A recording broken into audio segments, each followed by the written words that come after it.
पंडित जी अपने जजमान से बहुत दुखी हैं। काहे दुखी हैं, चलिए इस वीडियो में देखते हैं। वीडियो बहुत मस्त होनी है, आप लोग पूरा देखिएगा और सब्सक्राइब जरूर कीजिएगा चैनल को। पंडित जी, पंडित जी, बाला की आयुष्मान भाई, अरे हम आपे घर जात रहे हैं। बतावा। अरे हमारे छत्ता भैया के बियाह तय है क्या पंडित जी? बड़े मुश्किल से तय भा है, यही 10 मार्च का।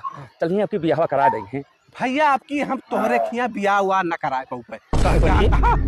अरे यार तब की हम घर रही है तोहरे बड़के भैया के बियाह है माँ। जानता है रात भर जोन नौटंकी करे हा हमें पता ना ना।